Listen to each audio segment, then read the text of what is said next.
Bonjour. Bonjour à tous, bienvenue. Alors, je vois que 40 personnes sont connectées, donc on va démarrer. Bonjour à tous et à tous, on est ravis de vous accueillir aussi nombreux ce matin. Vous êtes déjà une quarantaine de personnes donc pour ce talk comment numéro 7 autour de la refonte éditoriale. On va donc passer une heure ensemble à dérouler ce sujet riche s'il en est. Et on vous propose pour les questions, vous verrez dans l'onglet transversal, vous avez un petit onglet questions. N'hésitez pas à poser vos questions et on y répondra à la fin. Voilà. Et puis si vous avez des petits soucis, vous pouvez communiquer dans le chat avec Audrey de Comment qui vous répondra. Mais là, on va se présenter, on va partager le petit support avec vous et puis on va se présenter très, très rapidement. Les gens arrivent petit à petit, donc on va commencer tranquillement. Alors, je partage mon écran.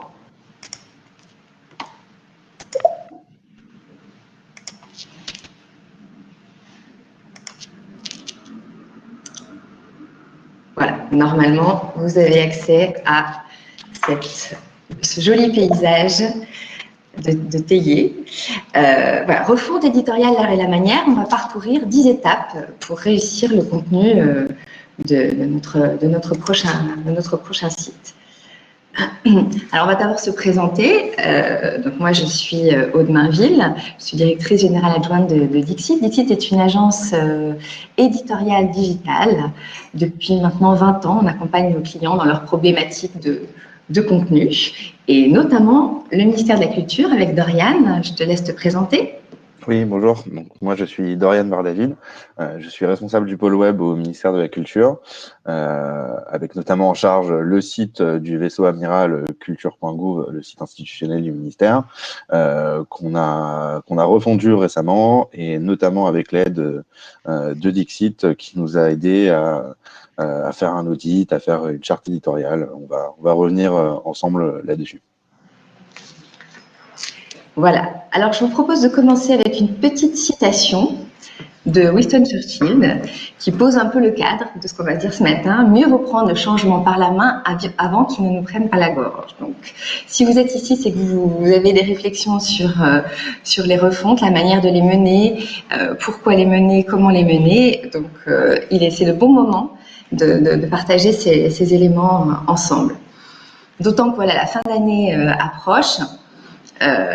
Donc la fin d'année et plus encore 2021 avec tout ce contexte qu'on connaît, ce sera l'occasion pour tout le monde, pour de nombreuses entreprises et organisations de reconsidérer en profondeur leur communication digitale. Donc voilà, pourquoi, comment, dans ce contexte de crise, avec beaucoup d'incertitudes, de peurs, de fractures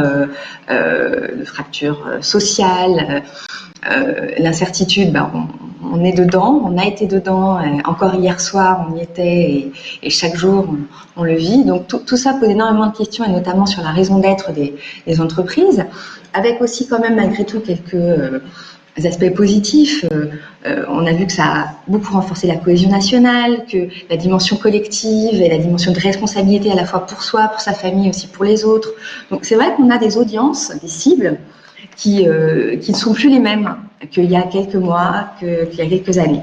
Donc tout ça fait que nous, on se pose tous en tant que communicants beaucoup de questions sur notre raison d'être, notre mission, nos valeurs, et que tout ça, c'est à nous de les déployer et de redonner du sens, de se dire que nos outils, notamment digitaux, vont permettre de créer du lien avec nos publics, de repenser la relation, de faire résonner des valeurs qui évoluent, qui doivent correspondre aux aspirations.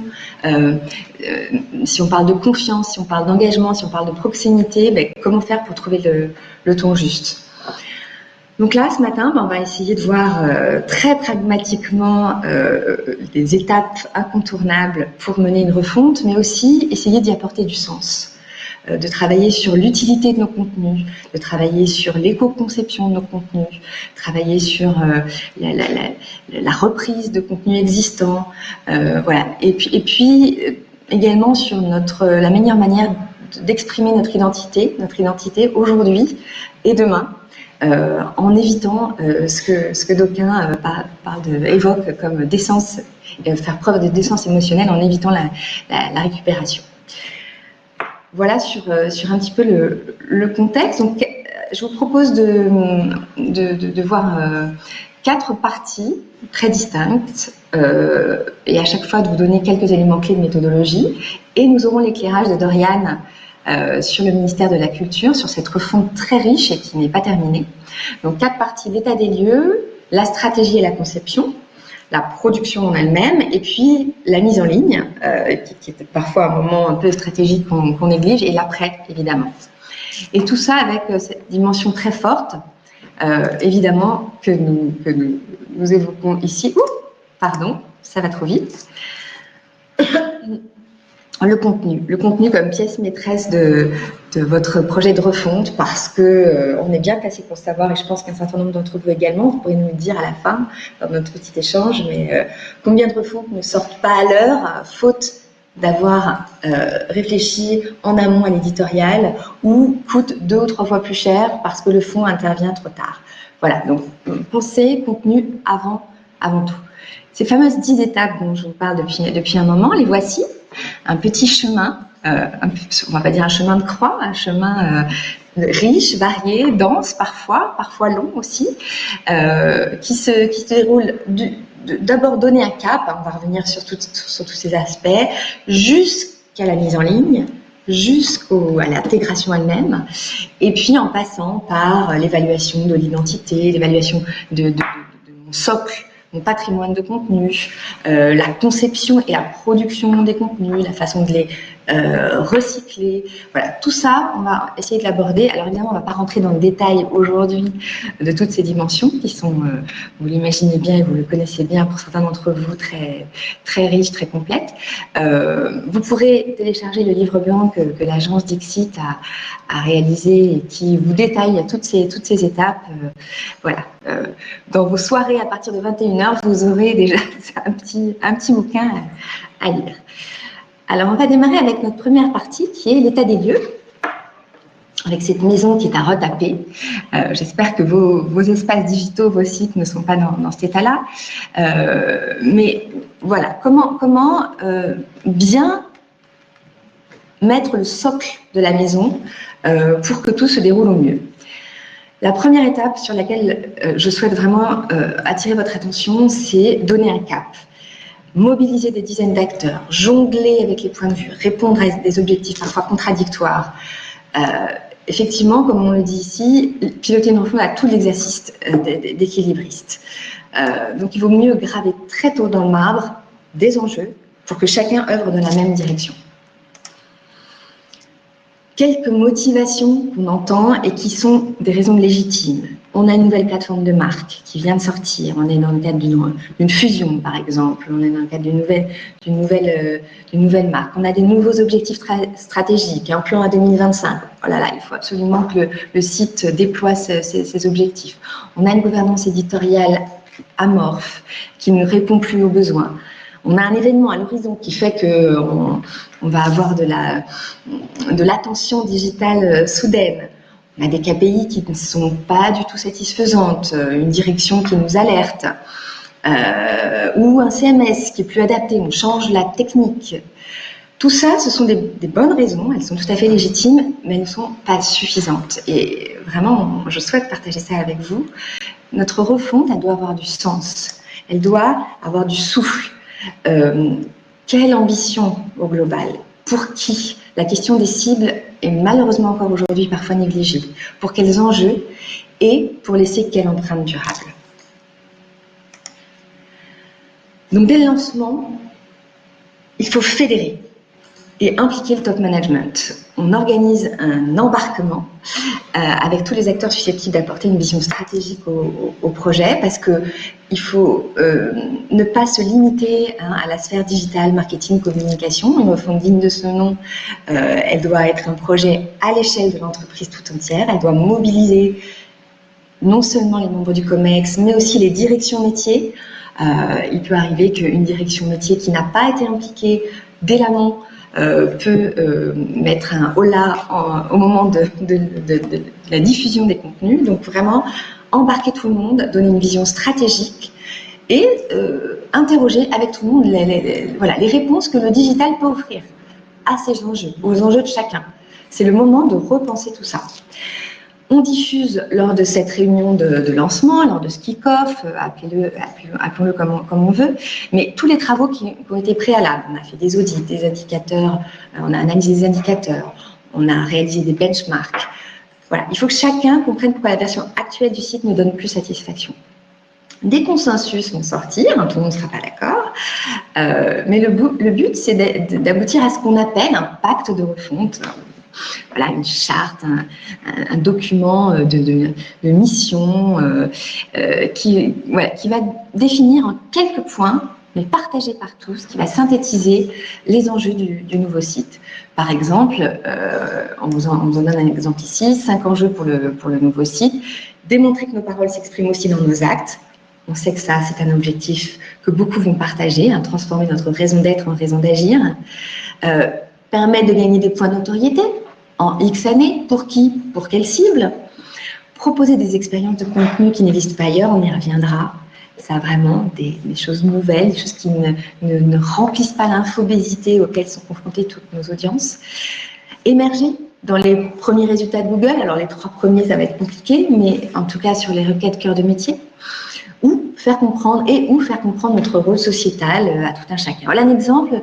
Et si tout le monde est d'accord, on embarque tout le monde et on s'y réfère tout au long du projet. Ça, c'est la première étape, vraiment donner un cap. La deuxième étape que je veux partager avec vous et que vous partagez évidemment pour un grand nombre d'entre vous, rien de neuf, mais tout ça sont des évidences qu'il faut redire, partager et se dire le comment des choses et ne pas négliger tous ces aspects. Connaître votre public sur le bout des doigts. Il n'y a pas de mystère, il n'y a pas de débat pour qu'un site soit vu, soit parcouru, pour qu'il inspire confiance, il doit être pensé pour l'utilisateur. Donc là, on met en marche une démarche UX, expérience utilisateur, à mettre en œuvre et on doit connaître nos cibles le plus finement du monde. Je dis nos cibles, ce n'est pas nos audiences. Nos audiences, c'est ceux qui consomment nos contenus aujourd'hui, avec des frustrations, avec des enchantements, avec des irritants, des motivations qui parfois sont plus ou moins alignées avec nos propres objectifs. Et d'autre part, il y a les cibles qui sont les gens qu'on cherche à atteindre, qu'on veut réellement toucher, qu'on ne connaît pas forcément ou qu'on ne comprend pas forcément. Donc, il faut réussir à les identifier et à les qualifier très précisément avec les analytics du site, avec des enquêtes en ligne, avec la data de vos comptes sociaux qui peuvent nous donner des éléments très concrets, démographiques même, de centres d'intérêt, de mode de vie, de sexe, de lieux géographiques. Toutes ces données fournies d'informations, il faut en profiter. Les datas, donc, vont être un moment crucial, une étape importante là de ce début. On va se plonger dans tout ce que le site peut nous proposer pour analyser notre lectorat actuel. C'est déjà très riche. Quels besoins les audiences expriment. On a de la chance, on est sur le digital. Pour ceux qui ont commencé leur carrière dans la communication il y a 20 ans, le digital, le papier ne permettait pas une connaissance aussi fine de nos audiences. Donc là, profitons-en, exploitons ces données qui sont à notre disposition. Et à l'issue de ces données-là, on a une vue représentative de nos audiences. Vous voyez là le petit schéma sur la droite. C'est un exemple d'un de nos clients qui, à l'issue de cette analyse très fine, où on a abouti à des fiches d'audience, on s'est rendu compte que les candidats représentaient plus d'un tiers de l'audience du site, ce qui a été une surprise. Bon, c'est souvent le cas de sites corporate, c'était un site corporate. Mais là, on voit qu'il y a un vrai travail à faire. Oui, c'est bien les candidats, mais on souhaite également toucher évidemment nos clients, nos partenaires, les institutionnels. Donc, ça permet vraiment de voir qui vient aujourd'hui sur le site et qu'est-ce qu'ils viennent chercher. Là, une petite alerte, un petit risque, ne pas se contenter d'idées préconçues et de grandes familles de cibles. Si on me dit, oui, nous, c'est les professionnels. Non, mais nous, on sait, ce sont les candidats qu'on vise. Le grand public. Mais qui est le grand public? Qui est-il? Quel est son profil? Et surtout, quels sont ses besoins? Puisque nous, on va répondre avec des parcours, avec des types de contenus, avec des types de formats. Donc, il faut se préciser. Il faut se figurer plus précisément possible qui sont derrière ces notions un petit peu vagues. Je vous propose un petit schéma de méthode idéale pour bien appréhender vos publics. Donc, vous avez les données quantitatives et les données qualitatives qui sont généralement vraiment complémentaires. L'un ne va pas sans l'autre. On a vraiment des données de volume avec les analytics. Google donne de plus en plus d'éléments, de données fraîches. Des enquêtes en ligne qui vont permettre de faire remonter beaucoup de frustration. Les comptes sociaux, on les a dit, le social listing, les conversations sont ultra riches. Et à côté de ça, on peut organiser des focus group avec nos audiences ou nos cibles, hein, les deux, idéalement. Des enquêtes en ligne qui sont moins gourmandes en ressources, etc., etc. Enfin, toutes les voies possibles pour trouver ce qui... Alors, évidemment, ça, c'est à faire pour le projet de refonte qui nous habite, mais n'hésitez pas à utiliser les documents que vous avez déjà à votre disposition. Évidemment, les segments marketing, les observatoires métiers, tout ce que vous avez sera très précieux pour approfondir vos premières pistes.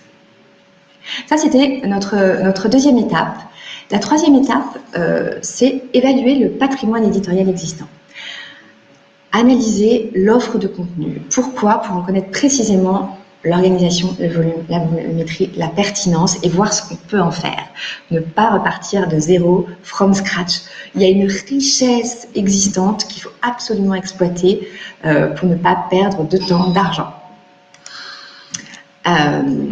Donc, faire le tour des sites et des contenus. Votre galaxie digitale est constituée sûrement d'une multitude de sites. Donc, il faut les connaître. On a parfois oublié qu'il y avait des versions localisées, des initiatives de métier, tel mini-site qui correspondait à une opération événementielle. Donc, il faut bien retrouver tout ce qui existe au-delà du seul espace amiral, en réaliser l'inventaire, ce qui va permettre de répondre effectivement à ces questions.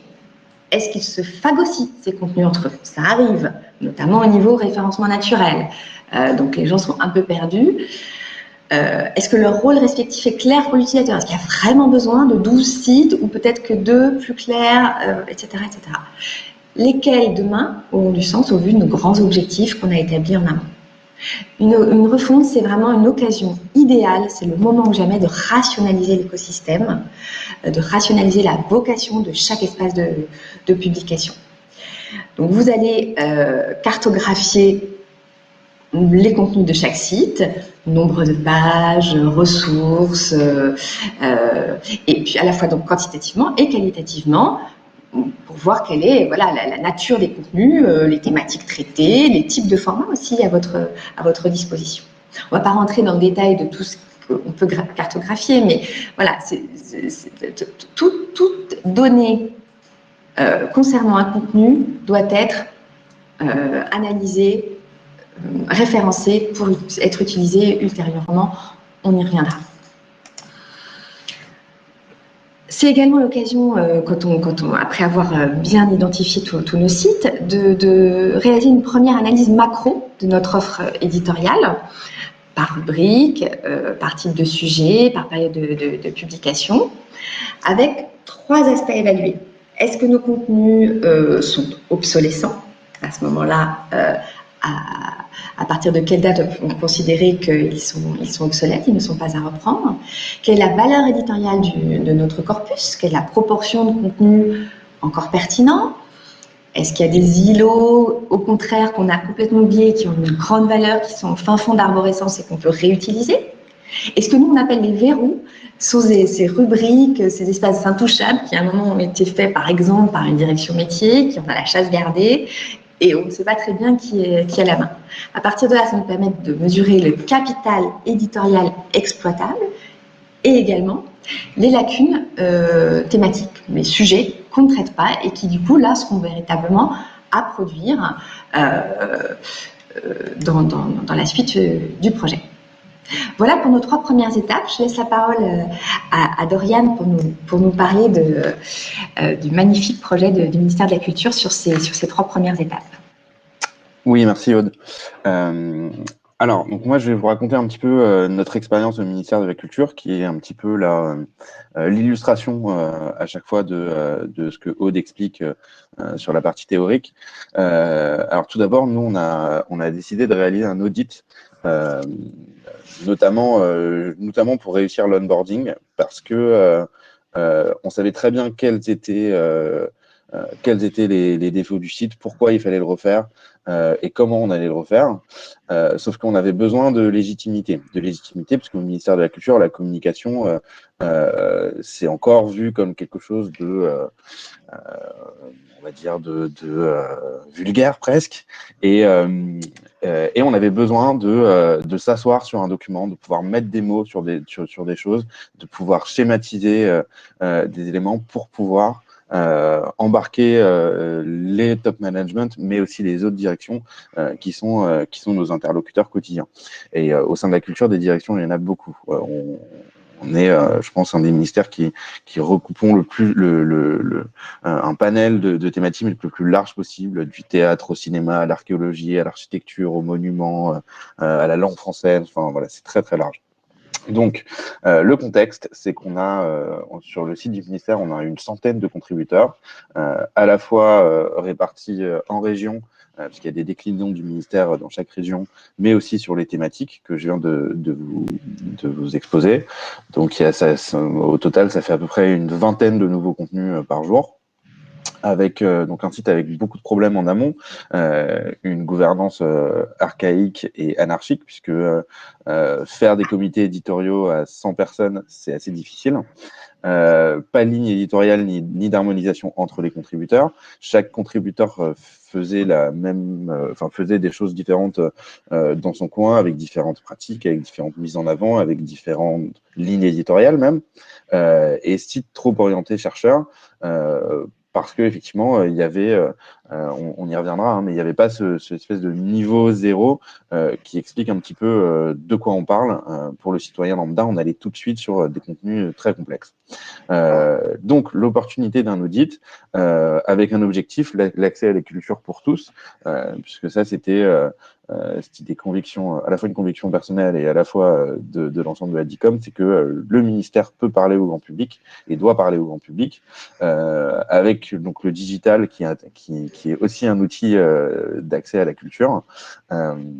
Et donc, ce besoin de rééquilibrer les contenus un petit peu, des contenus qui étaient très orientés citoyens, qui étaient très orientés chercheurs et professionnels, et très peu citoyens, pour les rééquilibrer et qu'il y ait un peu plus d'efforts qui soient faits sur la partie qu'on appelle grand public pour les citoyens, pour rééquilibrer un petit peu. Donc l'audit a été confié à Dixit pour à la fois définir un positionnement du ministère de la Culture en tant qu'émetteur, c'est-à-dire vraiment réfléchir philosophiquement à qui on est, ministère de la Culture, à qui on s'adresse, pourquoi, avec quelle valeur ajoutée, etc. C'est aussi partager un constat sur les problématiques du site pour justement embarquer tout le monde sur le constat, dire voilà, il y a des choses qui vont pas, il faut changer. Après, sur la manière de changer, sur la manière d'évoluer, ça peut se discuter, mais au moins de partager le constat qu'il faut changer des choses. Et donc proposer une méthode de travail pour mettre le site CultureGouv au standard du web de 2020, enfin bon, de 2019 à l'époque, mais voilà, parce que en retard sur la manière de présenter les contenus, sur la manière de contribuer, sur la manière de s'adresser aux citoyens, et sachant que Sachant qu'on a pris des exemples, on y reviendra aussi dans le benchmark, mais voilà, on a pris des exemples de la sphère publique. Je pense notamment au ministère de la Transition écologique qui avait refait son site de manière très très simplifiée. Voilà, donc on avait aussi des exemples, des modèles à suivre et qui pouvaient aussi parler à nos interlocuteurs parce que dans la sphère publique également. Voilà, les résultats de l'audit ont été présentés à l'ensemble de la DICOM, en haut lieu aussi au cabinet du ministre et secrétaire général du ministère de la Culture, pour également avoir cet appui en haut lieu et de partager ensemble les mêmes constats. Ensuite, donc on a beaucoup travaillé sur notre ciblage. Comme vous l'a montré Aude tout à l'heure, c'est très très important de savoir à qui on s'adresse. Tout d'abord un questionnement interne vraiment sur qui on est, ministère de la Culture, à quoi on sert, à qui on s'adresse. Vous le voyez dans l'image à gauche, rendre accessible au plus grand nombre les œuvres capitales de l'humanité et d'abord de la France. Ça c'est dans le décret de création du ministère de la Culture. Donc c'est un peu notre objectif continu, on va dire. L'idée, c'est de faire un site qui puisse répondre à cette promesse. On a réalisé un questionnaire d'un côté envers les contributeurs pour savoir quelles étaient leurs habitudes, quels étaient leurs freins, quelles étaient leurs motivations, et une large analyse utilisateur. Nous, on a de la chance parce qu'on a un département des études et des statistiques qui s'occupe de réaliser plein d'études sur les Français et la culture, leur consommation de culture, leurs habitudes, leurs pratiques culturelles. Donc voilà, l'agence Dixit a pu se plonger dans la large bibliothèque du ministère des chiffres clés, mais on a pu en sortir des choses très intéressantes. Très complexe aussi, ça montre aussi qu'on a affaire à un monde complexe, mais au moins on avait des chiffres sur lesquels se baser. Ce qui a pu nous faire ressortir un grand ensemble des audiences possibles qui montre la grande diversité des acteurs de la culture, mais ça c'est l'image de droite que vous voyez avec 3 grandes familles de public. Les professionnels de la culture, sachant que les professionnels de la culture, ils sont très différenciables entre les thématiques. Par exemple, rien que pour la presse, vous avez des journalistes, des directeurs, des secrétaires de rédaction, des distributeurs, et ça, vous multipliez donc une vingtaine de métiers au moins par le nombre de thématiques, c'est-à-dire une quarantaine. Donc vous avez une idée du nombre de cibles, en tout cas professionnelles, auxquelles s'adresse le ministère de la Culture. Ensuite, la deuxième grande famille, c'est le grand public, mais le grand public qu'on a divisé par son degré d'éloignement à la culture, on va dire, voilà, son degré d'éloignement à la culture, c'est-à-dire ceux qui consomment beaucoup de la culture, du cinéma, du théâtre, de la musique, ceux qui pratiquent de la culture, ceux qui font de la danse, ceux qui font de la musique, ceux qui font du théâtre, etc. Ceux qui consomment de la culture à domicile, à travers Netflix, il y en a beaucoup. Les enfants qui consomment de la culture, enfin qui reçoivent des enseignements d'éducation artistique et culturelle. Donc voilà, on a classé le grand public en fonction de son degré d'éloignement à la culture ou pas. Bon, et on a vu que les cibles qui sont les plus éloignées de la culture, on les connaît, hein, c'est les jeunes, les CSP et les ruraux. Et enfin, la troisième famille de cibles, ce sont les institutionnels, c'est-à-dire des gens qui, de toute façon, doivent passer par le ministère, que ce soit des élus, des journalistes, des candidats à la fonction publique, qui auront d'autres besoins sur le site.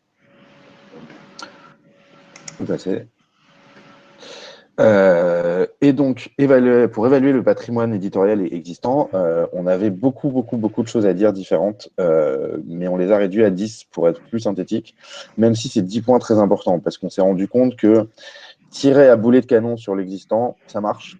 Ça permet vraiment Alors, bien sûr, il faut expliquer, il faut que ce soit rationalisé, il faut expliquer avec quelle méthodologie. Mais c'est vrai que c'est ce qui a permis aussi de montrer aux contributeurs qu'est-ce qui n'allait pas et qu'est-ce qu'il fallait changer, ce qui les préparait pour le changement de paradigme qu'on leur a fait, à la fois changement de cible, mais aussi d'habitude de contribution. Donc, ça a été 30 000 pages analysées. Avec, comme je vous l'ai dit tout à l'heure, un benchmark avec des sites de la sphère gouvernementale, notamment ministère de la Transition écologique ou éducation.gouv, et des sites hors Gouv, par exemple des problématiques comme Renault, qui peuvent avoir les mêmes problématiques que nous, avec différentes lignes de produits, différentes thématiques.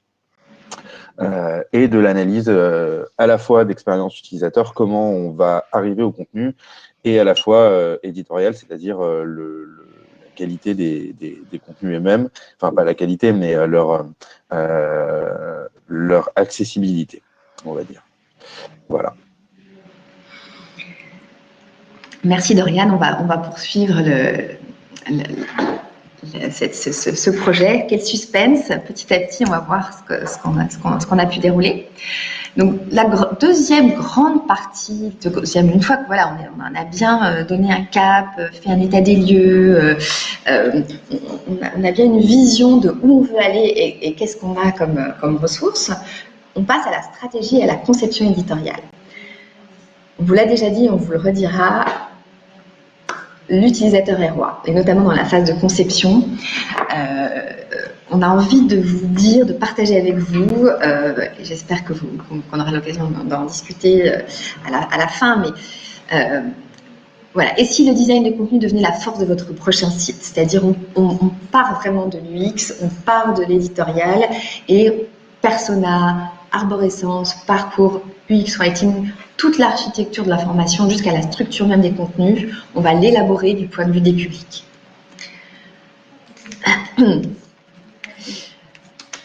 Première étape, de la connaissance aux outils, typés, synthétisés, incarnés. Donc, on va créer par exemple une matrice des besoins, c'est-à-dire que toute analyse qu'on a pu faire au préalable, on en fait par exemple un fichier Excel, on crée des fiches audience qui peuvent être très nombreuses parce qu'on qualifie voilà, tous les gens, tous les profils qu'on a identifiés, on va les définir plus précisément. Donc parfois, hein, j'ai en tête un client avec qui on avait abouti à une trentaine de fiches audience où on disait ben voilà, le candidat ingénieur, on avait l'institutionnel en région, enfin voilà, c'était extrêmement précis. Bon, vous voyez bien que 30 fiches audience, ce n'est pas opérable. On ne peut pas l'utiliser comme un moyen de travailler au quotidien et tout au long de la refonte. Donc, on en fait une synthèse à partir de personas. Bon, je pense que vous connaissez tous les personas. C'est vrai que c'est un outil qu'on utilise, nous, depuis longtemps et qu'on continue d'utiliser, qu'on continue de défendre parce que ça permet de partager avec toutes les parties prenantes de la refonte une vue globale, puisque chaque persona doit être ultra représentatif. Hein. En fait, notre petit cheval de bataille, c'est de dire un persona n'est pas réel. C'est un condensé de plusieurs audiences et surtout un condensé de besoins. C'est-à-dire que si j'ai 5 personas, eh bien, l'ensemble de ces personas doivent faire correspondre voilà, tous les types d'âge, toutes les zones géographiques, tous les types de besoins, tout le ressenti par rapport à la marque, la maturité par rapport au digital. Voilà, ils sont ultra représentatifs. Ils permettent une vision partagée des cibles, comme je le disais, avec tous les gens qui vont à un moment participer à cette refonte, hein, du top management jusqu'au rédacteur, en passant par les intégrateurs, en passant par les chefs de projet, en passant par les métiers. Ça permet également de les rendre réels. Hein. Il y a cette fameuse photo, ce nom, ce prénom, cet âge, on les voit, on parle, on dit oui, c'est Christophe, c'est Julie, c'est pas éthéré, c'est vraiment des gens à qui on s'adresse et on va les utiliser tout au long du projet, et y compris à la fin, en se disant mais ok, là on a une super arborescence, on a des rubriques, est-ce qu'on n'a pas oublié un pan? Voilà, soit nos personnages, mais ça ce serait quand même peu probable, mais parfois un besoin qui avait été exprimé au tout début et qu'on a pu oublier en cours de projet. Donc on va en faire de véritables outils de conception, et à partir de nos personnages, on va travailler sur des parcours utilisateurs qui parcourent le site avec une différente maturité par rapport à leur connaissance de la marque ou par rapport à leur projet. D'abord ils découvrent, et puis ils considèrent, puis ensuite ils font confiance, ou alors ils travaillent en amont, ils sont un petit peu candides par rapport à un sujet, et puis ensuite ils l'approfondissent, et puis ensuite ils passent à l'action. Enfin, voyez, il y a toujours un parcours de maturité du persona, du profil. Donc voilà, on va faire correspondre nos parcours à ce travail synthétique pour voilà, voir quel chemin vont emprunter nos visiteurs pour trouver les contenus qu'ils recherchent, puisque c'est ça notre objectif au final. Je veux partager avec vous cette petite infographie. 5 erreurs à éviter au moment d'élaborer vos personas. Une erreur vraiment que je vous conjure de ne pas faire, qui est partir d'idées préconçues sur les audiences. Non, non, non, on l'a vu ensemble. Il faut vraiment aller au-delà de nos préjugés et il faut interroger tout ça. Des profils caricaturaux, sans relief, non réalistes, à éviter. Une définition trop succincte pour véritablement orienter les choix. Il faut que ce soit détaillé et pas simplement évoqué, survolé, puisque derrière, il y a des vrais choix structurants qui vont être faits. Ou alors des profils trop nombreux, ça nous est déjà arrivé d'avoir trop de personas et du coup là, on se rend compte que ensuite, ça n'est pas opérationnel. Une refonte, c'est choisir à de nombreuses reprises et c'est renoncer à de nombreuses reprises. Et ça, vous verrez que si vous êtes chef de projet, si vous êtes sponsor, si vous êtes agent, si vous êtes free et que vous portez une refonte, vraiment, vous devrez répéter ça tout au long du projet. Et une 7e erreur, c'est une approche fondée sur la segmentation marketing. Or, nos personas marketing ne sont pas forcément les personas de l'espace digital qui est en cours de refonte. Donc, les parcours et l'architecture de l'information, ce sont les premiers fruits de l'UX. Donc, ils nécessitent un travail très fin, plus fin que ce qu'on a pu faire sur les parcours. Là, on va être sur l'architecture de l'information. Donc, on parle par exemple de tri par carte. On croise, on trie, on regroupe et on fait émerger le type d'organisation du site à adopter, une arborescence classique, une navigation horizontale, des entrées par profil, tout ça commence à émerger. Les modes de regroupement, est-ce qu'on est par cible, est-ce qu'on est par thématique, est-ce qu'on est par type de contenu, tout est possible, tout se voit. Le nombre et la nature des entrées ou des catégories, la formulation, on commence à évoquer les libellés, qui évidemment s'affineront plus tard au moment de la ligne éditoriale. Le tri par carte, bon, je pense que certains d'entre vous l'ont déjà pratiqué, c'est un atelier collaboratif, on liste tous les contenus sur des cartes, autrefois des post-it en présentiel, aujourd'hui on fait un peu différemment en distanciel, toutes les méthodologies de design thinking et de co-construction sont à réinventer, on commence à être expert dans ces domaines. Voilà, et ensuite, une fois qu'on a tous ces contenus, on effectue instinctivement en groupe, en mode échange collaboratif, à des regroupements qui nous semblent pertinents. Alors, comment s'assurer ensuite de la viabilité et de l'efficience de l'architecture de l'information? Eh bien, en la mettant à l'épreuve. En interne, le top management, par exemple, est-ce qu'il se reconnaît dans la manière dont notre information a été saucissonnée, mais aussi auprès des utilisateurs en organisant des tests avec des individus proches de nos personas, par exemple des consommateurs, mais pas que, à partir d'objectifs à atteindre, de scénarios d'objectifs à atteindre. Et puis, on vérifie aussi la pertinence avec les contenus actuels. Est-ce qu'on va parvenir à ranger nos contenus dans les catégories qui ont été retenues? L'étape suivante, c'est ce qu'on appelle les gabarits éditoriaux. Là aussi, une étape qui n'est pas à négliger, parce que parfois on passe d'une refonte technique, on a un nouveau CMS, il nous faut les maquettes graphiques, et puis ensuite, dernière roue du carrosse, le contenu arrive derrière, faites-nous des contenus qui rentrent dans ces maquettes. Alors nous, on dit, si on pouvait travailler avec l'idée du contenu en amont, donc travailler sur les gabarits éditos, puisqu'on commence à avoir une bonne idée de l'offre éditoriale du futur site, quels sont même les formats qu'ils composeront. On va se dire, est-ce qu'on est dans des fiches produits, des pages articles, des longues grids, des études de cas, tout ça commence à se définir. Donc chaque format sert des enjeux bien précis, auxquels le contenu est le mieux placé pour répondre. On va penser les expériences informatives avant l'interface et les fonctionnalités, c'est ce que je vous disais.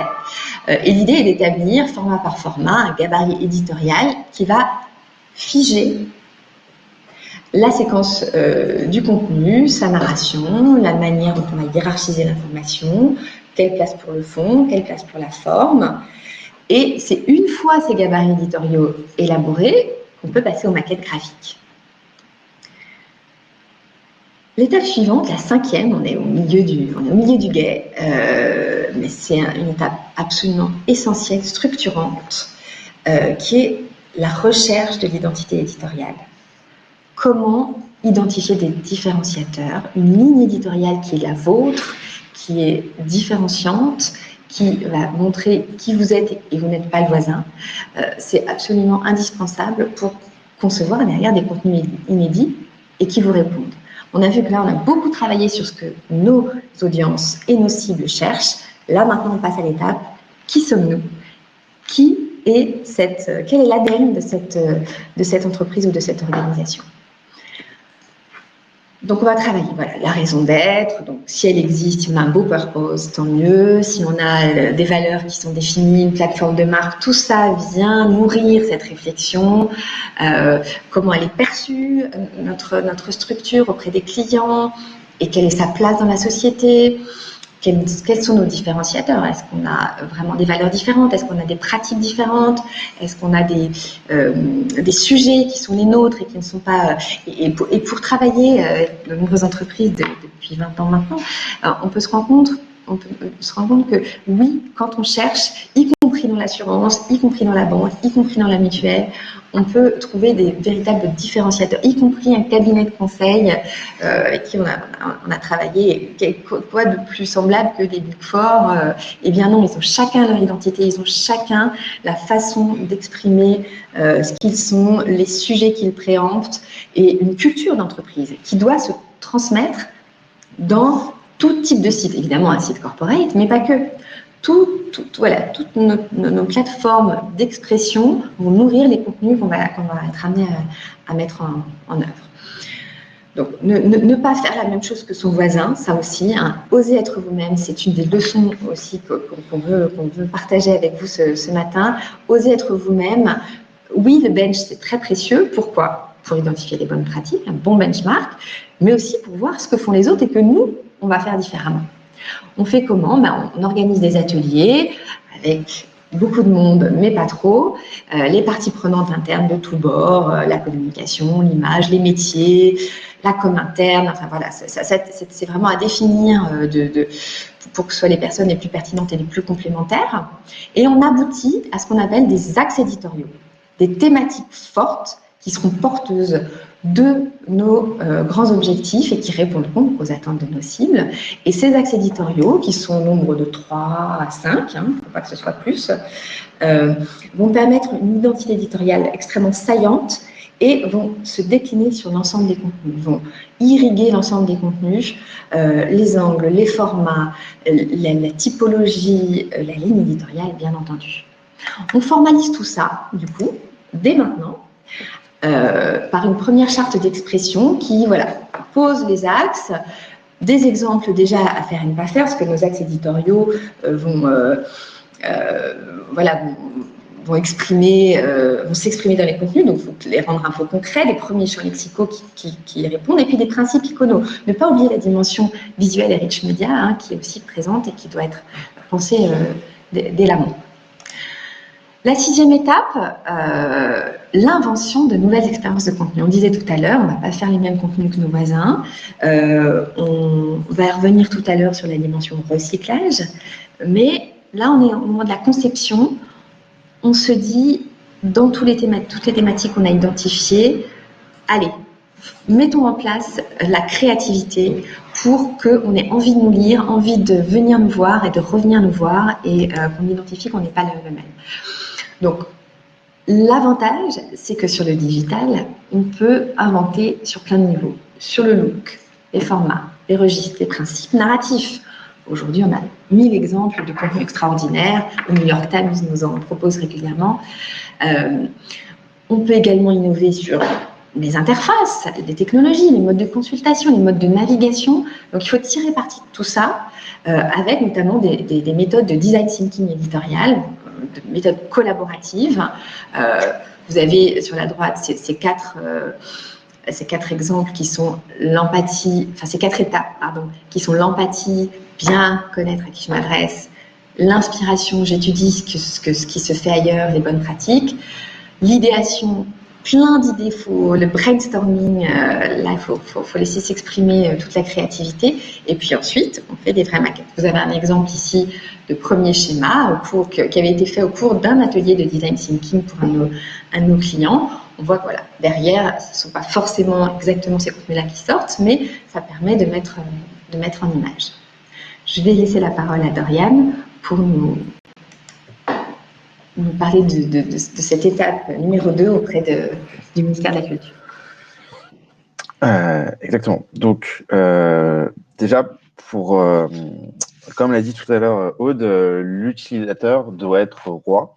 Ce qui est compliqué pour un ministère qui a déjà un roi, le ou la ministre, avec ce changement de paradigme. Déjà, de faire passer en interne que pour une fois, le roi, c'est pas le ministre, mais c'est le citoyen, et que on essaye de sortir des présentations de contenu par le ou la ministre, virgule, Roselyne Bachelot, virgule, a annoncé lors d'un décret du nanana, ou lors d'un discours du nanana, que les subventions allaient changer. Voilà, on essaie de faire passer qu'on met d'abord sur Internet l'élément le plus important, le plus saillant, c'est-à-dire les subventions vont augmenter, et ensuite on explique le détail, etc.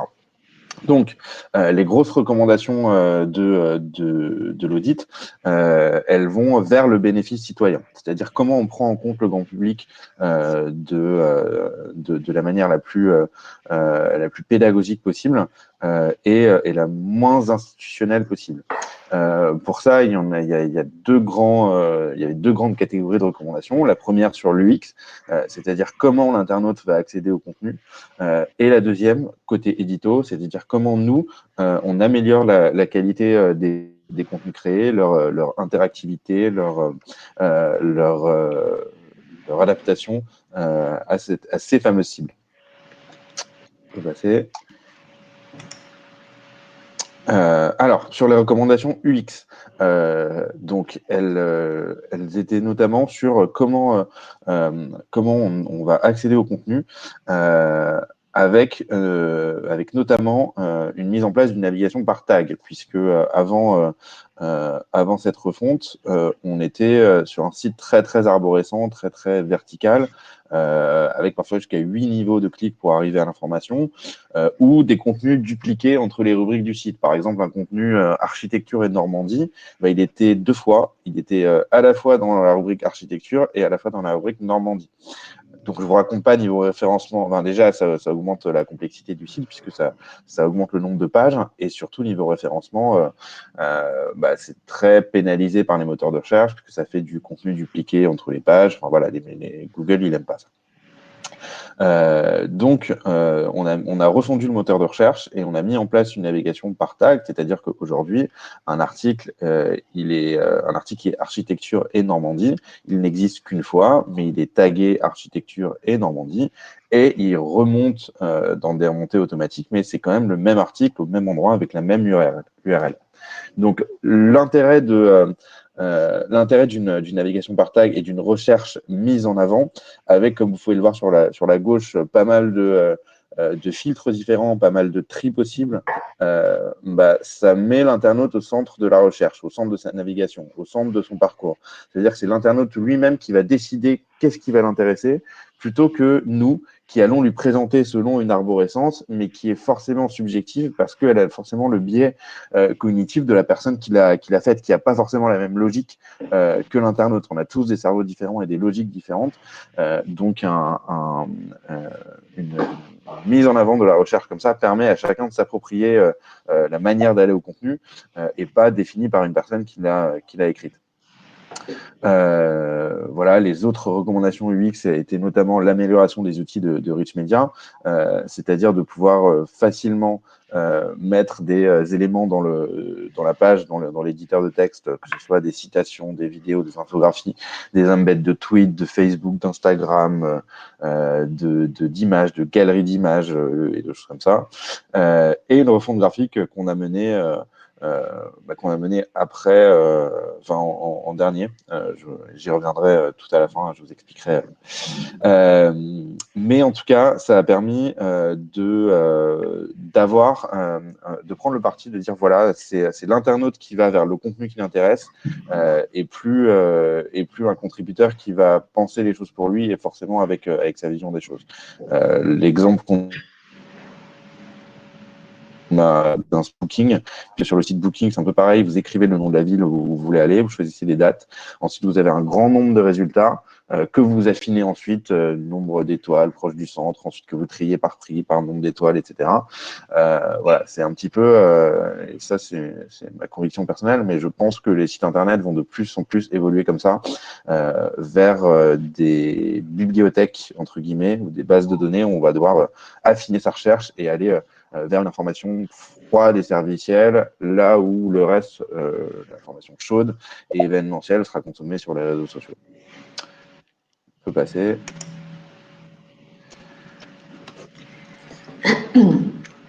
Notre troisième partie, je vais essayer d'aller un petit peu plus vite parce que je vois que le temps passe très très vite. On est bien dans ces sujets. La production à proprement parler. Donc, maintenant, ce qu'on a envie de dire sur cette étape numéro 7, flécher, recycler, surcycler, on va faire une transition éditoriale. Tout n'est pas à jeter. Donc, je ne vais pas forcément rentrer dans le détail au vu du temps qui nous reste. Vous voyez que choisir, c'est renoncer. On y revient toujours. Mais là, l'idée, c'est de qualifier les contenus selon un certain nombre de critères. Voilà, est-ce qu'ils sont en adéquation avec la cible, est-ce qu'ils performent, hein, les KPI. Et n'oublions pas également qu'ils sont présents tout au long de ce projet. On élimine les contenus sans raison d'être. On peut même automatiser certains aspects. Ensuite, ce qu'on fait du fléchage, c'est-à-dire quels contenus vont aller dans la nouvelle arborescence cible. On peut procéder à quelques ateliers avec les métiers sur les sujets spécifiques. On partage bien la stratégie éditoriale en amont avec nos experts, qui sont qui sont souvent d'ailleurs, qui ne sont souvent pas des communicants, qui n'ont pas de fibre éditoriale. Donc, il faut partager avec eux toutes ces dimensions. Et on sait, je pense que c'est un certain nombre à savoir, que voilà, un scientifique ou un expert métier, parfois, a des choses à dire, mais ne se préoccupe pas forcément de ce que les gens viennent chercher. Donc, il faut faire matcher ces dimensions-là. Donc, on retrouve du coup une arborescence cible à peu près nourrie, par exemple, à 3/4 ou à 70%. Et bien, pour le reste, on va créer véritablement des contenus. Quelques exemples de nos clients autres que le ministère, mais parce que voilà, pour montrer que le surcyclage, rien ne vaut une image pour parler. Vous voyez là, vous avez un texte qui était pour Orange, c'était pour de l'interne, qu'on a transformé en petit motion. On voit que rien ne vaut une image, vaut un bon discours. Et puis pour l'assurance maladie, qui est un client avec qui on travaille beaucoup, la CNAM, là également on transforme du texte en une magnifique image. C'est ce qu'on appelle le surcyclage. Non seulement on recycle, mais on gagne en valeur, on gagne en bénéfice utilisateur. Donc ne négligeons pas toute cette étape de fléchage. Piloter la production, une fois qu'on a tout ça en tête, pour que nos contenus soient les plus justes possibles. Petite citation de Jacques Kerouac, un jour je trouverai les mots justes et ils seront simples.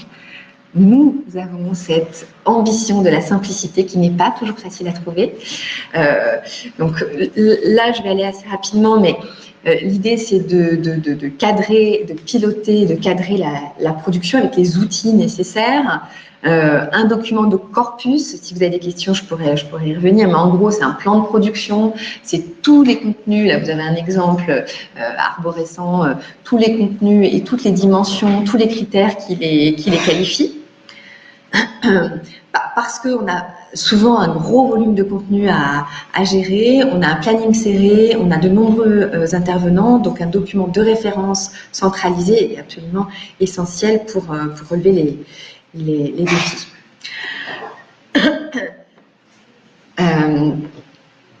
Cadrer les sujets, c'est aussi recueillir les sources. Donc, on a vu qu'on a déjà identifié tous les contenus existants de l'ancien site, par exemple.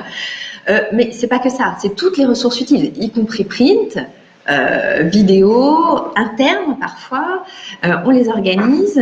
Quand on a pas ce qu'il faut, on planifie des interviews d'experts, de personnes internes.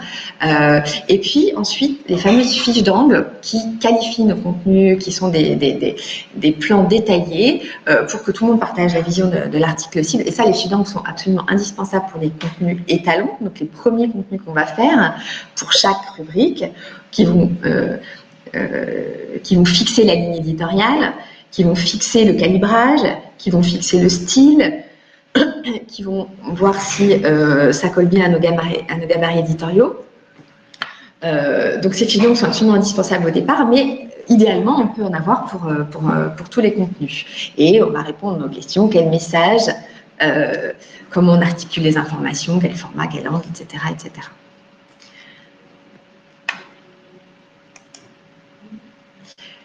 5 pièges à éviter en phase de production. Ce que je vous propose, c'est d'aller voir dans le livre blanc. Vous trouverez cette infographie, puisqu'il nous reste vraiment plus beaucoup de temps. Et je vais laisser Doriane nous parler des contenus sur le ministère de la Culture. Et puis, il nous restera une dernière partie. Alors, donc sur on a pu piloter la production en refondant les arborescences thématiques, puisqu'on a ce qu'on appelle des mini-sites, mais qui sont en fait des rubriques thématiques au sein du site culture.gouv, pour les adapter, puisque avant, ce qu'on avait constaté dans la version avant la refonte éditoriale, c'était qu'une thématique était expliquée par l'organisation du ministère. Ça veut dire qu'on arrivait sur la thématique photographie, et au lieu de vous expliquer qu'est-ce que fait le ministère pour soutenir le secteur de la photographie, et bien vous aviez l'organisation du ministère, c'est-à-dire la délégation à la photographie, fait partie de la direction générale de la création artistique, créée par le décret depuis, et comporte, et ses missions sont, et là vous aviez l'extrait du décret des missions. Donc là, on est en train de changer thématique par thématique pour expliquer les politiques publiques, c'est-à-dire qu'est-ce que fait le ministère pour soutenir le secteur de la photographie, avec notamment en leur expliquant un petit peu cette image que vous voyez à l'écran avec nos personas qu'on a déterminés pour refaire le site du ministère. Donc le grand public, les étudiants et les professionnels qui vont avoir chacun des besoins différents sur ces rubriques. Le grand public qui va avoir besoin de savoir de quoi on parle, c'est-à-dire quel est ce secteur, par exemple, de la photographie, quels sont les chiffres clés, qu'est-ce que fait le ministère pour soutenir ou pour organiser ou pour financer ou pour professionnaliser ce secteur. Ensuite, les étudiants ou futurs professionnels, ceux qui veulent travailler dans ce secteur. Et là, il va s'agir d'expliquer quelles sont les écoles, quels sont les diplômes visés par le ministère ou non, quelles sont l'offre de métiers, etc. Et enfin, les professionnels qui vont avoir encore d'autres besoins lorsqu'ils vont venir visiter nos rubriques, à savoir du service. Ils vont avoir besoin de contacts, d'appels à projets, de documentation, de démarches, de subventions. Voilà, là, c'est vraiment la partie servicielle. Et donc, on a refait l'ensemble de nos sous-rubriques avec ces 3 boîtes qui sont le nom de la thématique en France, comment travailler ou se professionnaliser dans ce secteur, et des éléments pour les professionnels avec les parties servicielles.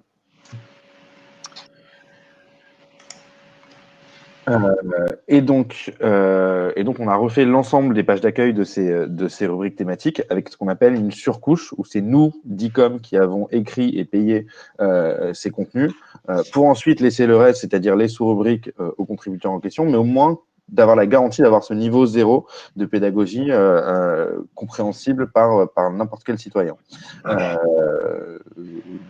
Voilà, ou autrement dit un peu une cache-misère, c'est-à-dire une surcouche qualitative pour qu'au moins on ait la garantie qu'on ait un contenu de qualité qu'on a un contenu qui corresponde à nos objectifs, parce qu'effectivement on est arrivé sur un site déjà existant depuis une dizaine d'années, donc c'était très difficile d'aller voir des directions et de dire de sabrer les contenus, de dire on va en enlever beaucoup, parce qu'on n'est pas encore assez à la DICOM. On est à peu près une vingtaine de personnes à la DICOM contre beaucoup de gens dans les directions, et ça aurait été impossible. On aurait eu trop de levées de boucliers en disant c'est nous qui organisons nous-mêmes les contenus. Donc à défaut d'organiser nous-mêmes les contenus d'une manière communicante, on a ajouté cette surcouche éditoriale qui aussi permet d'enclencher après un travail avec chacune des directions pour faire le point sur leur rubrique et montrer qu'on n'est pas là pour leur voler ou leur changer leur travail essentiel, mais vraiment pour les accompagner. Je peux passer. On va très rapidement, parce que l'heure s'écoule, très rapidement boucler sur quelques messages qu'on voulait vous faire passer et échanger avec vous sur la partie mise en ligne et après. Ne pas oublier le dernier kilomètre, c'est bien souvent que les choses peuvent déraper à ce moment-là. L'intégration, c'est une formalité, il suffira de s'en préoccuper le moment venu, non. Pas une bonne idée, puisque voilà, il faut pas négliger le temps nécessaire pour mettre en valeur les contenus et donc en faire un projet à part entière. On intègre avec des webmasters idéalement éditoriaux qui non seulement connaissent les outils de gestion de contenu, mais connaissent les contenus, on aime ça et ont envie d'y travailler. Donc, il faut anticiper et pourquoi pas automatiser un certain nombre de choses, mais ça s'anticipe beaucoup. Je laisse Dorian en une minute nous présenter sa slide. Oui, sur les gabarits éditoriaux, donc on a produit une documentation pour nos contributeurs qui fait le lien à la fois entre la technique et l'éditorial. Ça veut dire qu'on reprend l'ensemble des outils disponibles dans le back-office, un peu comme une documentation utilisateur. Et avec Dixit, on a travaillé des gabarits éditoriaux, c'est-à-dire pour une actualité, pour un appel à projet, pour une publication. On va mettre un article bien écrit, voire écrit par nous-mêmes, ou par l'agence, et expliquer sur chacun des points, comme vous pouvez le voir sur l'image, qu'est-ce qu'il faut mettre, à quoi sert un titre, à quoi sert un chapeau, et ensuite le relier avec l'outil en back-office. L'objectif étant que les contributeurs passent le moins de temps possible sur la partie technique, intégration, et la plus grande partie sur leur valeur ajoutée, c'est-à-dire le contenu, la mise en avant, la rédaction et la mise en avant des textes, des images, des éléments multimédia. Passer. Ça y est, on a mis en ligne. Ne pas oublier la partie charte éditoriale. On a vu qu'on avait commencé une petite charte d'expression au tout début. Après la partie réflexion sur l'identité. Donc la charte éditoriale, on va pas développer forcément, mais voilà, qui reprend tout le travail amont, ça c'est important. Des modèles de contenu, comme vient de le dire Dorian, ces modèles-là doivent être inclus dans la charte. Toutes les bonnes pratiques en matière de rédaction web, de SEO, d'accessibilité, ne pas oublier l'accessibilité qui est de plus en plus prégnante, notamment pour les administrations, mais pas que, les règles icono, etc., etc.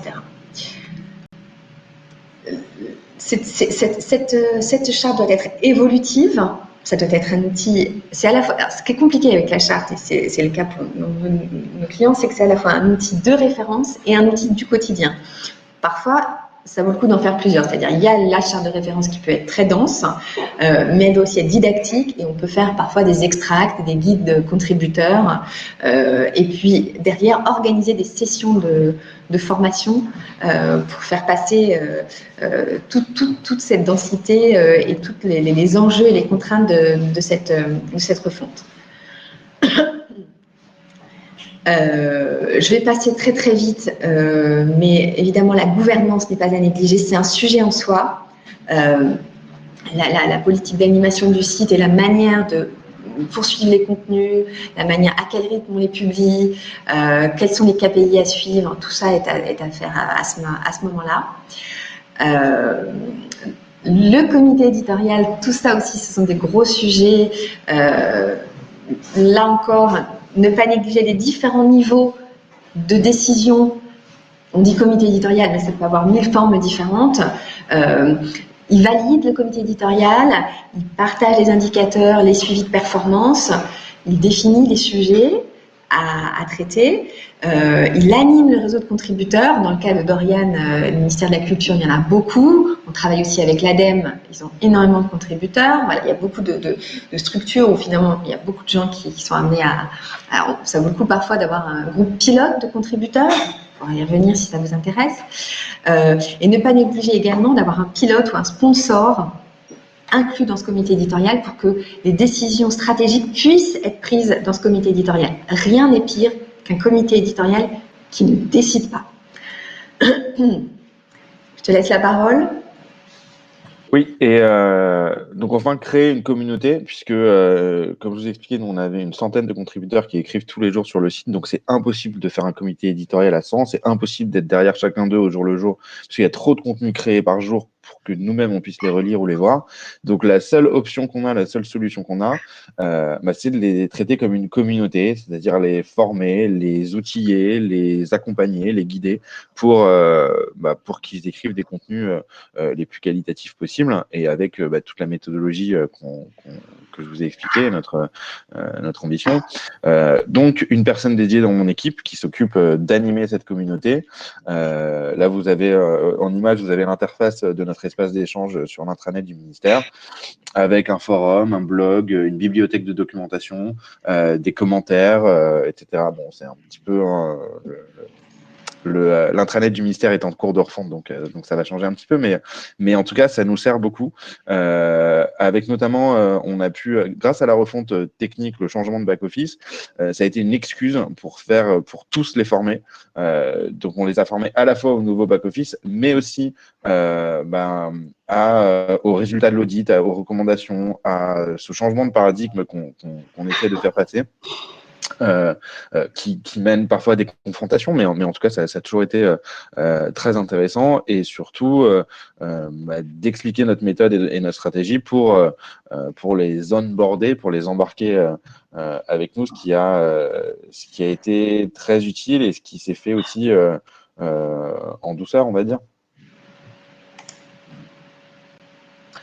Et enfin, la charte éditoriale, donc, qui est un petit peu une mise en application de l'audit qu'on a réalisé avec Dixit. Donc, ça a été un projet dédié, hein, comme l'audit en a été un. Ça a été une valeur ajoutée que la même agence nous accompagne, puisque Dixit connaissait très bien maintenant nos spécificités, nos ambitions, une connaissance profonde du site et de nos enjeux. La charte éditoriale, c'est devenu un document de référence qui nous permet d'échanger avec les contributeurs. Ça veut dire que hier, quand on allait voir un contributeur pour lui dire « Ah, mais cet article, il faudrait le modifier comme ci, comme ça », on n'avait pas de document sur lequel s'appuyer. Là, ça nous permet d'avoir un document et d'aller le voir de manière objective, de lui dire « Bon, voilà, là, il y a ça qui ne va pas, mais regarde, dans la charte, c'est expliqué comment tu peux faire et comment il faut bien faire. » Avec à chaque fois des outils, des guides, etc. Et une diffusion de la charte par étape qui permet d'y aller petit à petit, leçon par leçon presque, j'ai envie de dire. Avec une infolettre dédiée pour chaque partie de la charte. Exemple d'infolettre que vous voyez à droite sur votre écran, qui nous permet de la diffuser, d'avoir des retours aussi sur chacune des parties, de répondre à leurs questions et d'avoir des échanges assez précis. Et si c'était à refaire, alors voilà, ça c'est vraiment mon petit retour d'expérience très personnel et de petits conseils. Mais si c'était à refaire, qu'est-ce que j'aurais changé ou qu'est-ce que j'aurais augmenté ou amplifié? L'audit, il a permis de mettre des mots sur des idées. C'était vraiment très très intéressant de voir que plus on tirait sur le site, avec bien sûr de l'explication. Quelque chose qui a très très bien marché, c'est un outil qui s'appelle Scholarius qu'on a mis dans l'audit, qui permet de vous prenez du texte que vous copiez-collez dans l'outil et l'outil vous dit quel niveau d'étude il faut avoir fait pour comprendre ce texte. Et ça nous a permis de montrer à certains contributeurs que leur contenu était bien trop complexe, qu'il fallait un bac+8 pour comprendre ce contenu.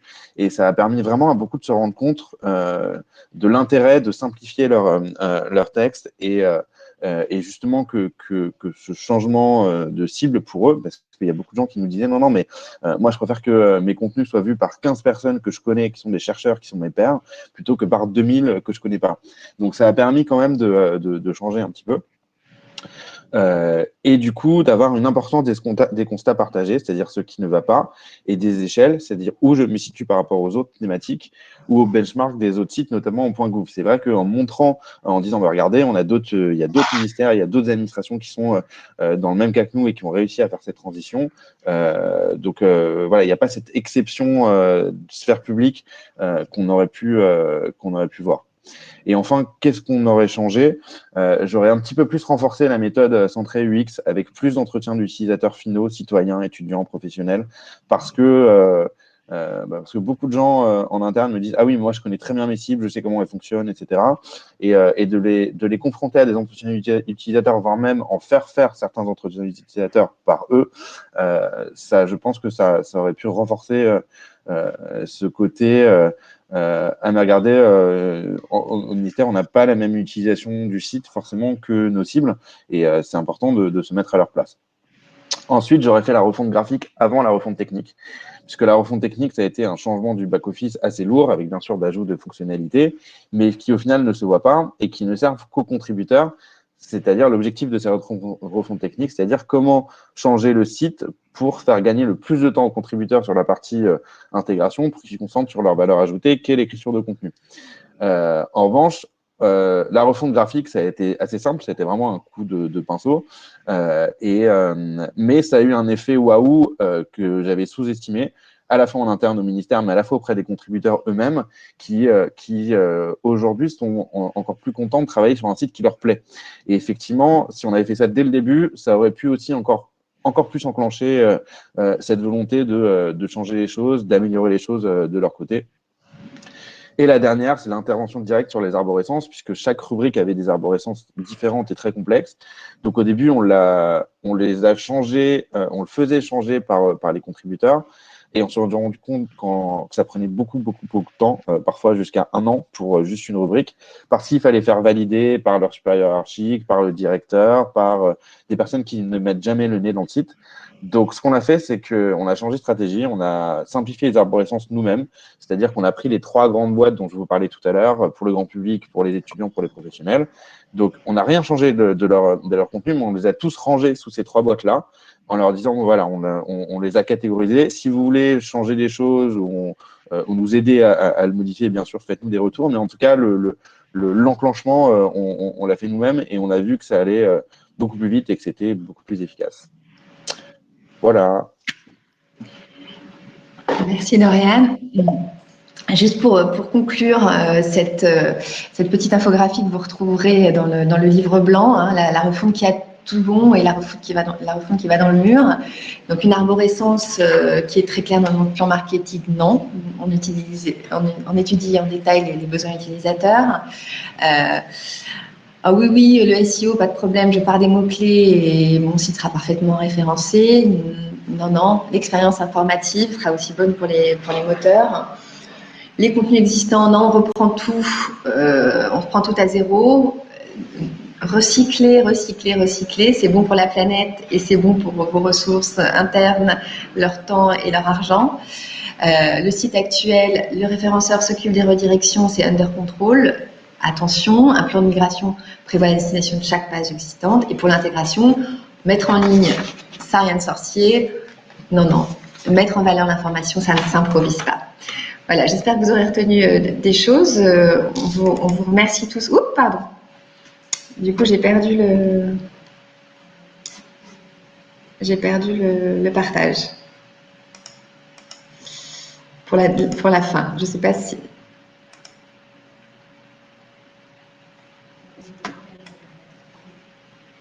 Bon, c'est pas grave, tant pis, pardon.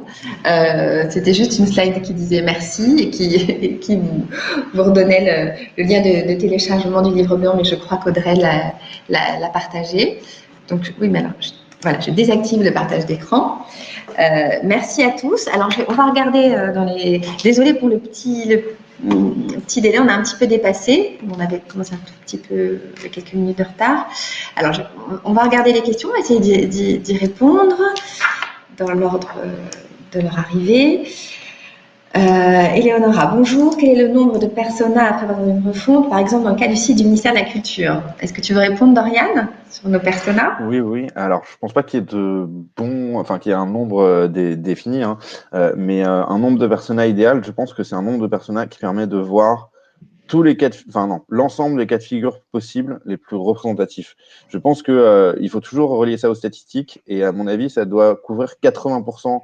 C'est sur la règle des 80-20, hein, mais à mon avis, ça devrait couvrir 80% des typologies de visites qui viennent sur votre site et de pouvoir voir dans ces 80% l'ensemble des cas de figure possibles des parcours de visite. Donc, ça doit être assez représentatif sans que ça devienne une énumération. Donc, je dirais qu'au-delà de 5 ou 6, ça commence à être un peu beaucoup. Vous, si tu veux juste les citer, peut-être, les personas. Ouais, nous, on en avait 3 principaux. Donc, une personne qui représentait le grand public, voire les CSP-, des gens assez éloignés de la culture, pour justement nous donner cette ambition de voir qu'est-ce que cette personne voit quand elle arrive sur le site, qu'est-ce qui lui manque comme information. On avait Sacha, un étudiant en médecine. Vous allez me dire quel rapport avec la culture? Aucun. Mais c'est que Sacha, il veut arrêter ses études de médecine et rentrer dans une école d'art. Donc, pareil, il va avoir des besoins différents en venant sur notre site. Et Christian, un professionnel qui a une idée une idée préconçue assez négative du ministère de la Culture et qui a des besoins de subventions dans une région en particulier. Donc, ça nous permet vraiment d'explorer à la fois notre en fait, non, ça nous permet de relier l'offre et la demande, en fait, notre offre de contenu et la demande de ces personnes-là. Ouais, moi, juste pour compléter, effectivement, je dirais entre 3 et 6, parce qu'en dessous de 3, ce ne sera pas suffisamment représentatif. Si on n'a que 2 personas, on se dit qu'il manque un pilier. Et au-dessus de 6, pour avoir connu ce cas, c'est difficile ensuite de les réutiliser, parce que les gens, ils appréhendent un nombre de 6 et ils se rappellent bien des prénoms et ils voient bien de qui on parle. Au-dessus, après, on y fait moins appel. Une deuxième question. À combien de temps évaluez-vous le travail amont à faire compte tenu du nombre de parties prenantes à consulter avant de pouvoir passer à la mise en œuvre concrète, la rédaction, l'intégration et la mise en ligne? Très bonne question. Alors évidemment, vous doutez qu'on va vous répondre, c'est très variable. C'est très variable. Néanmoins, là, si on ne veut négliger aucune des étapes qu'on a parcourues ensemble ce matin, il faut compter plusieurs mois, évidemment, avant de passer à la réalité. Oui, pour compléter, nous, on a eu cette chance ou ce luxe de ne pas avoir de deadline. On ne devait pas sortir le site pour une date précise, donc ça nous a permis de prendre notre temps, de pas se presser, de regarder vraiment, de faire quelque chose de qualité sans être pressé par le temps. Donc oui, il faut plusieurs mois. Je pense qu'il s'est passé au moins 6 mois entre le moment où on a commencé l'audit et où le moment où on a commencé opérationnellement à faire des choses. Et ça, de plus en plus, on le voit de plus en plus avec d'autres projets dans le ministère, il est urgent de ne pas se précipiter. Et maintenant, pour toute demande, on exige une phase de cadrage qui prend 3 à 9 mois selon les projets, mais ce qui permet de 1, d'appliquer la direction qui demande le site, et de 2, de vraiment se poser des bonnes questions sur qui est notre cible, quels besoins on va répondre en faisant ce site ou en refondant ce site, et de se poser vraiment les bonnes questions avant d'y aller. Ouais, je suis d'accord sur le 3 à 9 mois. Hein, sinon, on loupe des étapes. Alors ça, c'était Elisabeth.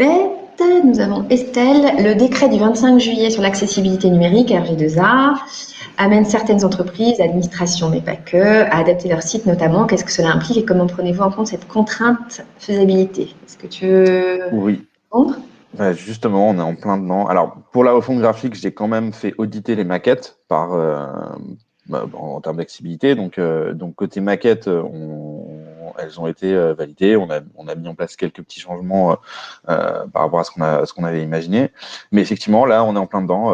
Maintenant qu'on a refondu le site, on a lancé un audit d'accessibilité qui va prendre quelques mois. Enfin, l'audit, ça va être assez simple, mais c'est surtout les recommandations qui vont prendre un petit peu de temps, à la fois en termes de l'accessibilité, ça touche tous les métiers, hein, ça touche les graphistes, ça touche les développeurs, ça touche les contributeurs. Donc on va faire une déclaration d'accessibilité et qui va dire à combien de pourcentage d'accessibilité on est et qu'est-ce qui reste à faire comme action corrective pour modifier tout ça. Donc oui, c'est complètement d'actualité. En tout cas, on peut dire que c'est une démarche, l'accessibilité qu'on prend en compte depuis toujours, depuis longtemps, et qui est évidemment de plus en plus cruciale. Mais à partir du moment où on dit que l'utilisateur est roi, on va aller sur cette dimension accessible. Les utilisateurs, on les connaît, et donc il faut être, voilà, c'est tous les profils, donc y compris les gens qui ont plus de difficultés à accéder au contenu, quel qu'il soit. Quand on disait CSP-, on travaille nous beaucoup pour l'assurance maladie, qui est, je pense, le client pour qui les personas sont les plus variés, les plus nombreux, les cibles, hein, puisqu'on a toute la population entière, le grand public y compris qui ne sait pas lire et qui n'a accès que très peu aux outils digitaux, les professionnels, le personnel médical, etc. C'est extrêmement large, les gens qui ont besoin d'accéder à amélie.fr et au contenu de santé. Donc l'accessibilité, voilà, il faut la prendre à tous les niveaux, comme le disait Dorian, technique évidemment, mais aussi sur la partie. Ce serait un sujet en soi sur lequel on pourrait débattre longuement. Et puis enfin, on a une dernière question. Comment prenez-vous en compte les impacts environnementaux du numérique dans la conception, la fameuse éco-conception d'un site, sachant que son design, plus ou moins de complexité, plus ou moins d'image vidéo, peut influencer largement l'empreinte carbone du site? Je te laisse. Compliqué parce qu'on le fait pas du tout. On a essayé de le faire parce que je sais que la DSI, dans les critères de priorisation des projets, ils ont essayé de mettre ce côté impact environnemental, mais on l'a vite retiré parce qu'on s'est rendu compte qu'on n'avait pas moyen de le mesurer très précisément. Non seulement on n'avait pas les moyens, mais en plus les personnes en charge des projets n'ont pas la culture, ni les connaissances, ni les compétences. Donc je pense que en fait l'impact environnemental, je pense que on en est au niveau de l'accessibilité, genre il y a 20 ans en fait. Et effectivement, l'accessibilité aujourd'hui, on en parle beaucoup plus. On sait que c'est une vraie contrainte. On a été formé dessus. On sait sur quelles actions ou quel fil tirer pour qu'un site soit plus accessible ou non. Alors qu'il y a 20 ans, je pense que c'était pas le cas. Et à mon avis, les impacts environnementaux, on en est à peu près là en fait. On en est vraiment en train de se rendre compte que ah oui, c'est quelque chose de très important et beaucoup plus que ce qu'on avait imaginé. Et je sais que c'est en train seulement de se mettre en place très lentement, mais pour l'instant, c'est pas pris en compte parce que, et même moi, je le sens, hein, je n'ai pas reçu de formation, je sais pas qu'est-ce qui influe énormément. Alors bien sûr, la vidéo, je sais que ça consomme beaucoup plus de bande passante, mais derrière, la plupart de nos vidéos, par exemple, c'est des embeds de YouTube. Donc, pareil, on héberge nous-mêmes, on est un des rares ministères qui hébergeons nous-mêmes nos sites. Donc, on a nos propres serveurs. Après, allez savoir si nos propres serveurs consomment plus que si on l'hébergeait chez OVH ou ailleurs. Voilà. Pour l'instant, on n'a pas encore la culture, mais je pense que ça va vite arriver. Et comme l'accessibilité, il va falloir des formations à tous les niveaux, à tous les métiers, et une meilleure prise en compte dans les critères comme l'accessibilité ou la sécurité. Je vois vraiment ça comme quelque chose de transverse et sur lequel les montées en compétences vont se faire petit à petit, parfois trop lentement, mais c'est déjà mieux que rien. Je suis tout à fait d'accord avec toi, Dorian.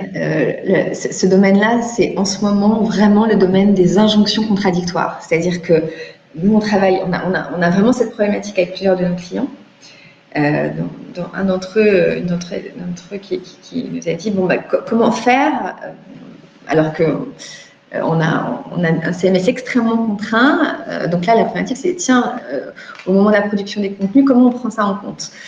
Donc oui, il y a un socle qu'on connaît, hein, d'éco-conception, dont Monsieur Bordage a fait un livre qui décrit, et puis avec je ne sais plus quel nombre, combien de préconisations, mais qui sont à tous les niveaux, en fait, qui sont techniques, graphiques. Après, au niveau d'une enfance, je pense que c'est important de prendre en compte. Mais voilà, quand on dit créativité, originalité, séduction de nos utilisateurs, parce qu'il faut aussi leur donner du plaisir, il faut leur répondre à leurs besoins, mais il faut les séduire. Et en même temps, voilà, être raisonnable. Après, dans tout ce qu'on a partagé ce matin, il y a un certain nombre de données qui vont complètement dans le sens de l'éco-conception. Par exemple, le recyclage, de ne pas refaire des contenus, de ne pas alimenter, mais de prendre des contenus qui existent déjà pour les réutiliser, les valoriser. Et enfin, ça c'est tout à fait positif. Quand on parlait de gouvernance, l'archivage des contenus, ça fait partie de l'éco-conception. Se dire qu'une fois qu'ils ne servent plus, qu'ils sont obsolètes, une refonte est un bon moment de faire du tri, du nettoyage et de libérer un peu d'espace. Quand on disait rationaliser la galaxie également, combien de sites, le cimetière des éléphants du web, combien de sites sont présents absolument inutiles, des sites événementiels qui à un moment ont existé et sont restés là, dans les tréfonds, sont accessibles dans les tréfonds de Google. Mais voyez, donc c'est vraiment le bon moment de se poser ces questions-là. Mais je suis d'accord qu'on en est aux prémices et que énormément de données sont impactées. Voilà, je crois qu'on a répondu à toutes les questions. Je vérifie. Oui. Écoutez, on va vous remercier à tous et toutes pour votre écoute. Et puis, n'hésitez pas donc à télécharger le livre blanc. Je redonne la parole à Audrey pour conclure. Oui, merci Aude, merci Dorian pour ce talk très intéressant et très complet. D'après tous les témoignages des personnes présentes, merci encore. Je profite de cette petite conclusion pour vous rappeler les prochains événements chez Comment. Donc, nous vous attendons ce soir à 18h pour une visio avec Séverine Lecomte, notre présidente, pour qu'elle vous présente le nouveau projet de Comment et afin de partager vos avis et vos attentes. Vous pourrez trouver l'ensemble des liens d'ailleurs des événements que je vous annonce sur la newsletter qui arrivera en fin de matinée ou début d'après-midi. Vous êtes également conviés, si vous êtes jeune pro en agence, à venir prendre la parole sur les pratiques des agences afin de nous aider à les refonder et à également prendre un peu la parole sur ce sujet de Balance ton agency, tout ce qui se passe autour de ce mouvement. Donc, on organisera un focus group jeunes pro, donc moins de 30 ans en agence. N'hésitez pas à nous rejoindre le jeudi 22 octobre de 18h30 à 20h30. Notre réseau des agences organise également 2 talks. Un sur les métiers sont à terre, ensemble réanimons-nous. Donc, bien sûr, vous êtes conviés que vous soyez annonceur, freelance ou agence. C'est vraiment un échange tous ensemble sur comment sortir de cette pandémie, relancer son business. Et donc, le second sera plus précisément sur la partie business. Donc, les agences peuvent-elles encore gagner leur vie à l'ère de la pandémie? Et ce sera donc le jeudi 5 novembre et le jeudi 12 novembre à 18h30 en ligne. Voilà, merci à tous et à toutes et à très bientôt en ligne avec Comment. Merci, au revoir. Merci, Au revoir. à bientôt.